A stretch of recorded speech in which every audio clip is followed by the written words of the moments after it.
खबर आपको देंगे। पाकिस्तान ने ईरान की जानिब से अपने फिजाई हुदूद की खिलाफ वर्जी की शदीद मजम्मत की है। वाक़ई पर ईरानी नाज़िमुल उमूर को दफ्तर खारजा तलब करके एहतजाज किया गया है। तर्जुमान दफ्तर खारजा ने वाज़ेह किया है कि ऐसी एक तरफा कार्रवाइयां दो तरफा ताल्लुकात को नुकसान पहुंचा सकती हैं। इसी पर बात करने के लिए हमने राब्ता किया है। दिफाई तज्जियाकार ब्रिगेडियर रिटायर्ड वकार हसन हमारे साथ मौजूद हैं। ये तमाम तर सूरत हाल जो सामने आई है, इस पर आप क्या मौक़िफ़ देंगे? जी, आई थिंक अनफॉर्चुनेट है कि खित्ते में ऑलरेडी एक बड़ी जंग के आसार नजर आ रहे हैं और उसमें इस वक्त मुस्लिम इत्तेहाद की जरूरत थी, लेकिन आई थिंक ईरान ने जो है या तो किसी के एडवाइस से किया है, बिकॉज जयशंकर भी गया हुआ था, 2 दिन उधर ही था और उससे पहले इंडियन मीडिया बिल्डअप करता रहा कि शायद खुदा न खास्ता पाकिस्तान ने कोई टेररिज्म अटैक कराया है ईरान में, जो बिल्कुल फॉल्स है। यानी केस अगर कोई शक है तो then there are communication channel जो डिप्लोमेटिकली दोनों कंट्रीज करते रहे और इसमें ईरान पाकिस्तान बॉर्डर को बॉर्डर ऑफ पीस करार दिया गया था।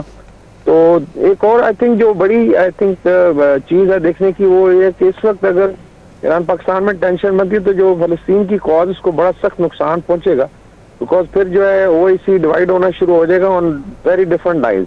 और अगर ये ईरान की जो सीनियर लीडरशिप है और इस्टेब्लिशमेंट है और इंटेलिजेंस है वो समझते हैं they can get away with it, ऐसी बात भी नहीं है। दोस्ताना ताल्लुकात अपनी जगह है, लेकिन Pakistan is a nuclear power and they have the right to respond, और हो सकता है फिर ये ज्यादा नुकसान ईरान का ही हो।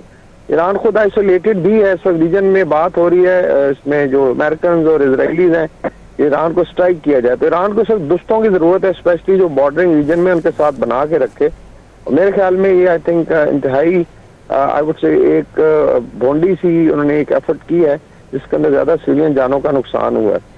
इसके अलावा जो आई थिंक एक सोशल मीडिया एक्टिविस्ट है एक पॉलिटिकल पार्टी के अंडर नेम है जो पीटीआई के हैं, और मुझे ये लगता है कि कल पाकिस्तान भारत की जंग होगी तो इंशाल्लाह ताला ये बिल्कुल दिल्ली का साथ देंगे।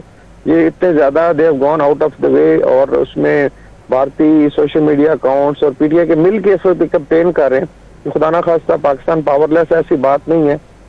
मेनली हमने ऑब्जर्व जरूर करना है कि ब्रदर कंट्री को गलतफहमियां दूर किया जाए, लेकिन I think Pakistan has the right to respond और शायद रिस्पॉन्स आएगा भी। सही, पाकिस्तान के ईरान के साथ बिल्कुल बरादराना ताल्लुकात हैं, लेकिन ईरान की जानिब से अपनी फ़िज़ाई हुदूद की खिलाफ वर्जी करना यकीनन तशवीश की बाइस है। और इसी बात कर रहे थे ब्रिगेडियर रिटायर्ड वकार हसन हमारे साथ मौजूद थे। बहुत शुक्रिया आपका।